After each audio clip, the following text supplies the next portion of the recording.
Hello আসসালামু আলাইকুম। আবার ব্লগ শুরু করছি এই রাতে বেলা থেকে।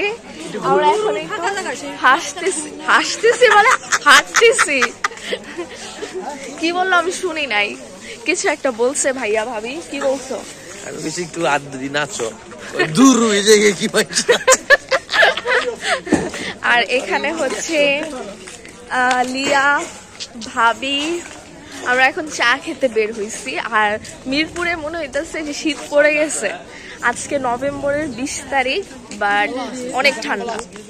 রাস্তায় বিল্লুটা আমাদের সাথে আদর নিতে চাচ্ছে, এন্ড তোমার ভাইয়া ওকে আদর করতেছে। এখানে এই লাইটিং এ আমাদেরকে সুন্দর লাগতেছে, তাই না? আসেন একটু আসেন। আমি তো ক্লোজ যাব, আমাকে তো সুন্দর লাগবে। হ্যাঁ দেখছো এখানে সবাইকে অনেক। আচ্ছা এখানে আমরা একটা ছবি তুলি, গ্রুপ ফটো। হ্যাঁ আমরা এখন বিয়ে খেতে আসছি। এত ডিস্টার্ব করতেছে। আমরা এখন বিয়ে খেতে আসছি। এই যে বিয়ে বাড়ি, এই যে ইনি হচ্ছে আমাদের বাড়ির জামাই। হ্যাঁ যার চুল নাই, চুল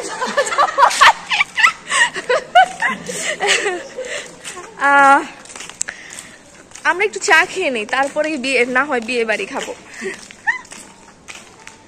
শুক্রবার, এর জন্য হচ্ছে এখানে গরু হাম্বা মুবারক। হাম্বা ভাইয়া কাজটা ভালো করেন নাই, খুবই গন্ধ, খুবই ছি ছি ছি। হ্যালো এভরিওয়ান, তার সাথে আমি বলছিলাম যে ঝগড়া করব, এই সেই ব্যক্তি। আমি রাতে বেলা ওনারে হেল্পের জন্য ফোন দিছিলাম। জাস্ট উনি না, ওনার যে ওয়াইফ, ওনার ওয়াইফকেও আমি রাতে বেলা ফোন দিছিলাম। এই ব্যক্তি কি করছে আমি বলি। এই ব্যক্তি কাজটা করতে হয়েছে, প্রথমে ফোন দিছি ফোন ধরে নাই, সেকেন্ড টাইম ফোন দিছি ফোন ধরে নাই, থার্ড টাইম ফোন দিছি উনি ওনার আম্মুরে দিয়ে ফোন ধরাইছে। শুনেন এভরিওয়ান ভালো কইরা।